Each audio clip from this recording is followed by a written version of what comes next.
Hello, reacting video. Today we're gonna take a look at a very interesting Pokemon for the Color Cup here. We're going to have to take a look at the Corsola. Corsola is a very interesting Pokemon. It's a pretty bulky Pokemon. It has a very decent stat product, as you're going to see here as well against this Charizard coming in. This Pokemon will be able to tank quite a few moves. Dragon Claw going to be doing not as much damage, and we have access to a Bubble Beam as well as a Rock Blast, so pretty fast charge moves there, as we're going to see the Charizard already going down here. Has a double weakness, of course, against Grass-type moves, which you're also going to see here immediately, but it's a very cool Pokemon. I kind of want to take a look at this Pokemon here, as well as I would recommend you, if you have the XL candy for this Pokemon, don't spend them on this one, because this Pokemon actually has a Galarian form as well, which will be more bulky than this one, will be Ghost typing, which will be a better typing in general, and might have actually a lot of play in the Go Battle League, so definitely keep those XL candy if you can. It also even has then another evolution when the Galarian form comes in. So, a very interesting Pokemon when this comes in. I actually have no idea why the Galarian form isn't in the game yet. But here we're going to take a look at some gameplay in the Color Cup. Those battles, as they said, were like the best battles that they had. They also had a lot of very bad battles, so don't take this as, I don't know, like in general, tell that this is a good team or whatever. It's a troll team, it's a fun team. If you want to see a good team, which is also kind of trolly, I already uploaded a video today on the Pokemon Camerupt, which actually has a lot of play in the current meta. As you're going to see a lot of Pokemon like the Ferrothorn, like also the Toxapex, which has a fast move that's poison typing, while also having a poison typing ground type. So Camerupt, very cool Pokemon if you have that. Check the video out from earlier. As we see here, a Thunder version of Ferrothorn, which is interesting. You're gonna go ahead and go into your Heliolisk. I don't know if you can survive a Power Whip, it's just barely able to survive here. As you're going to encounter this grass not coming through. Do they know about this? They did not know about this, and we can say goodbye to the opponent's Swampert, as we see actually the Charizard coming in here. And you will be able to take a move here, even if it's a Blast Bird, we don't care about. This is going to be a Dragon Claw, pretty easily survived, as you can even go for the debuffing move. Bubble Beam would do some super effective damage as well. I cannot even talk anymore. But you will be able to also here going to be able to shield up the opponent's charge move. You can farm them all the way down, and we see the Ferrothorn coming in, which has to take one charge move now as well. Rock Blast going to get the shield. You can go ahead, swap into your Tropius, knock them out with a double resisted Leaf Blade, and you can call it a day here, as you can farm down the opponent's Charizard. Very good so far. Like this Pokemon itself, I really wish there would be a very good Pokemon that is water and ground typing, and not ground typing, and rock typing, because I think it would have a lot of play in the current meta as well, because you see a lot of Pokemon that are weak to those two typings. Not only in the Color Cup, also in the main Great League, as you have like Noctowl, for example. You're going to have a Galarian Stunfisk, which is weak to water typing, but we don't really have a Pokemon that has really both typings and has like a good move pool, sadly. I think that the regional Pokemon Radicant actually is pretty decent with it, but here we're actually going to see that you can get 2 shields with your Corsola, which is kind of funny. And you will be able to go into your own, I don't know if this was the play, because yeah, lunch is going to be neutral here. Your own Heliolisk here, going to just take the moves, just going to let this all go through. As you see that you can farm them most likely all the way down here, but they're still going to be able to get to another lunge, going to debuff your attack permanently because you cannot swap out anymore. You have to hope that you can farm all the way down. You cannot. This game is over. I think there's nothing that you can do anymore. You're going to let the move go through. You're very low already, and you're going to forfeit here. And you can go into the next game. Let's see what you're going to get as a next opponent here. We're going to encounter Tropius against the Marowak. Very horrible lead, but you can swap out. This is a cool thing about Heliolisk. I really hope that they fix the special move that this Pokemon has as well, with this Parabolic Charge. Parabolic Charge currently is a completely horrible move. Does like 20 damage for like 60 energy or some literally crap. Like, it doesn't really make any sense at all that this move even exists. But really hoping that this move is someday going to get buffed, because Heliolisk would be a cool Pokemon to use. Just the normal typing makes it really good in this Ghost type meta as well, allowing you a lot like to take a lot of damage against like Pokemon like Sableye, for example. The fast move would be resisted. Would be really cool if they finally fix this Pokemon. As we see here that they go into their Ferrothorn, which is amazing for you because you can debuff them. Now the Thunder does basically 0 damage against the Tropius, that even less than I expected, and you will be able to go for another charge move here. Sadly, one thing that I really find sad about this team that we are showcasing here right now is that there is not a third regional, because you already have the Tropius, which is the regional from the Hoenn region. We have the Corsola, which is a regional as well, which was also available through raids, where also this person got the shiny one from it. Also, did you also try to get the shiny Corsola from raids? Because when I tried to do this, also doing the, I think, a Johto tour, I guess it was, I did over 100, I think, for this Pokemon, and I didn't get a single shiny, which was really wild. Like, that was like such a scam tour. Also only got one shiny during this tour in terms of the regionals, even though I hatched like 70 or something, 10 kilometer X, always with like paid incubators the entire time, walking the entire event. Only got one shiny Tropius. Really sad, because I really wanted the Relicanth. But yeah, here we're going to encounter the opponent with one Charizard. I really hope that we get Relicanth or something back for the Go Fest. Definitely going to be at the Go Fest if it's in Europe, like they're going to be one in Europe anyway. So if you are going to the Go Fest as well, feel free to let me know in the comment section as well. Would love to meet some people there as well, as we're going to encounter the Ferrothorn here, going to get debuffed again. Of course, grass types are not really the best for Corsola, but you will be able to take those moves a little bit better. Bubble Beam is such a underrated move. I kind of like, it's actually kind of weird how the meta kind of shifted. Like, a lot of people used back in the day Pokemon with Bubble Beam. I don't really see like too many of them nowadays, but I guess they're just better moves than like Lunge, for example, that do basically the same. As we see a Magcargo here, that's kind of wild. Magcargo is one of my favorite Pokemon to use as well in the Go Battle League. I think it's a really cool Pokemon, as this one going to be able to have Incinerate now, Rock Tomb, Overheat. Very cool moveset, a very squishy typing, because you have so many weaknesses with Magcargo. You have a double weakness against ground, you have a double weakness against water, you have a weakness against fighting, you have like so many weaknesses. It's just wild. But here you're going to be able to go for another charge move as well, which is going to hopefully knock out the opponent. It definitely does. We see you are swapping immediately here into your Tropius, and I think that secures you the win, because you can farm them all the way down here. And you will be able to go for the charge move here anyway. If they had a charge move, you would have been fine as well, because your damage from Volt Switch would have went through one turn before them. So that's going to be a very good game as well. Going into the next one, let's see what the opponent going to have here. We're going to see Tropius against Electrode. Also an interesting Pokemon to use in this current meta here.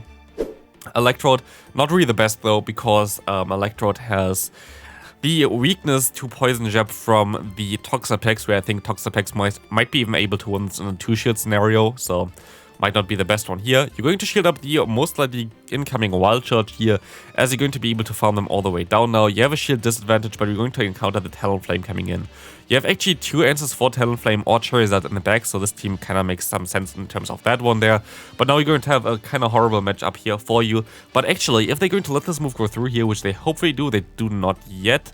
But like, you have to get rid of the Swampert, but as soon as you get rid of the Swampert, you can just hard lock on them down with the Corsola, which is going to be an interesting one. We're going to encounter here that you can still get to the Leaf Blade here, which is going to knock out the opponent. I think at this point it's game over. Like, they cannot do anything against this Corsola against Talonflame. There's nothing that they can do, and they even forfeit before the Rock Blast coming through. Very good game there. Let's take a look at the next game incoming here. We're going to see the Tropius against Talonflame. You can swap out immediately again. Going to be able to have a pretty decent matchup here with Heliolisk, as we see the Trevenant coming in. Fast move will be resisted, but still you cannot really hit them back, which is kind of sad with this Pokemon. I think Heliolisk learns some Dark-type moves theoretically in the main series game, so it might have been a cool coverage move that Niantic could add later on, but you're still going to be able to get to another charge move here, which is amazing. Grass Knot coming through, going to knock them out, and you can realign. Credillia is coming in, which is really good for you, because you kind of want to realign your like, you don't really want to have the Credillia, of course, against your water and rock type Pokemon, and you will be able to now go ahead and go into your Corsola. This will be really cool for you, because now you can debuff the Credillia as well, I think. So as you can just try to maybe even completely farm them all the way down here, you might be able to just, oh, okay, they're gonna go for the Brave Bird, but you can just go ahead and debuff them the entire time, or you go for Rock Blast. Don't know if I'm that happy about this play. Or they're going to shield for whatever reason. And you should have thrown earlier before. Yeah, again, I guess Rock Blast is fine, because they always have to go for one Stone Edge. Like, I know it's okay to go for Rock Blast, but of course you should have went for another one there, instead of going for one more fast move. Of course, Grass type move is going to do a lot of damage against a Water and Rock type Pokemon there. But yeah, what is actually your favorite Water and Rock type Pokemon? There are actually quite a lot of them, right? We have Caracosta, which is a cool one. I kind of really want to build a Tortuga someday. Tortuga is a very cool Pokemon as well to use. We have the basically the fossils from the first generation. I think both of them are like the main fossils other than Aerodactyl, of course. I think both of them are water and rock. We have Relicanth. We have so many water and rock type Pokemon. So let me know in the comment section what's your favorite of them. Actually, for me, I guess it's Omanyte. Omanyte just has so much history in the Pokemon community that Omanyte has to be the best one out of them all. But I guess like if I really would go for the Pokemon that I like the most, would be Relicanth for sure. Very cool Pokemon and very cool design as well. I really like that Pokemon. As we see here, the opponent having the Toxapex, you're most likely going to shield this move up. I thought you would let this move go through, but you don't get to another move. That's why I thought you would let this move go through, to be fair. But you will be able to now tank this move pretty easily with your Corsola. You can farm them all the way down, which is decent. And let's take a look what's coming in here. Most likely a Grass type with Meganium. That's going to be an awkward one, as you're going to be able to catch the move at least. Meganium has literally 0 coverage for a Grass type Pokemon. Would be interesting to run Meganium with Return.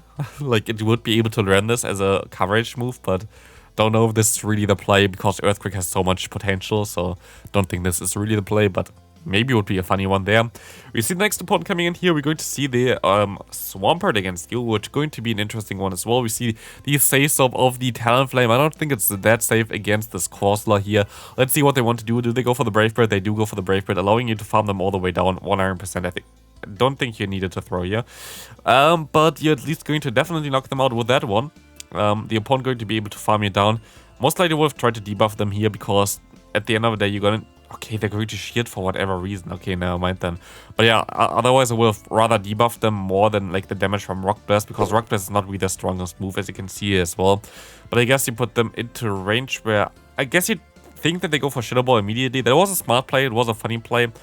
At the end of the day, I don't know how much it's going to help you here. You can just store a move. That's something that I like, at least what you do here, and you can farm it all the way down. Now we have the swamp. Yeah, okay, this is game over. This is game over anyway. You can just go ahead, go for 2 Leaf Blades, and they're going to go down here for sure. There's nothing that they can do about this. As you're going to see the Star Drive coming through, like, we don't even care about this. 2 Shield Flex here. You just, honestly, you're just going to let this Pokemon go down here just so flex with the Grass Knot. That's definitely what you're supposed to do here. Very funny, to be fair. It's just completely unnecessary, of course, but you kind of wanted to show some dominance there. So we're going to encounter the next opponent here.